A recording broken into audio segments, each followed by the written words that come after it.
নে বাবু, তুই নিজেই নিয়ে নে, আমি এখন ঠিক করছি। তুই নিলে পরিমাণই নে। আজকে আমি এই মোচা নিলাম। আচ্ছা, রান্না করেছি। পটলের তরকারি একটু নি। পটলের তরকারি একটু পরেই নিস না, নাকি মোচা একবারে নিয়ে নি, মোচা দিয়ে একবারে নিয়ে নি, তাহলে একটু ঠান্ডাও তো হবে।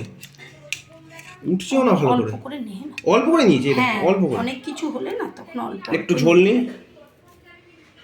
উল্টো দিক করে ঝোল নিচ্ছিস? আবার কি ঝোল নিলাম। আচ্ছা, আমি একটু কি রান্না করেছি সেগুলো তো আগে দেখাবো। এই তো তুমি আজকে রান্না করেছো মোচা, ঠিক আছে। কালকের এই কচু আর পেঁপের তরকারি একটু ছিল, পটলের তরকারি আর এরকম ডিম কষা, অমলেট করে তরকারি, ঝাল করেছি আজকে। অমলেটের ঝাল। আজকে আমি অমলেটের ঝাল, আজকে কিন্তু বন্ধুরা গোটা গোটা ডিম নয়, আজকে আমি 3টে ডিমে এরকম করেছি। সব দিন তো আর সমান হয় না, ঘরে থাকেও না সব সময় সব জিনিস, শরীরটা ভালো নেই, সেজন্য আমার আনাও হয়নি। আনতেও তো একজন লোক লাগে না। হ্যাঁ হ্যাঁ, খা, খেয়ে নে, খেতে শুরু কর। মোচাটা আজকে আবার খুব ছোলা টোলা দিয়ে খুব একটা রান্না করিনি। হ্যাঁ হ্যাঁ, ঠিক আছে, কোনো ব্যাপার না।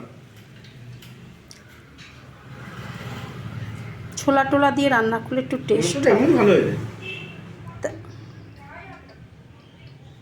খেতে শেষ হয়েছে মোচা। মোচাটা ভালো হয়েছে খেতে, খা।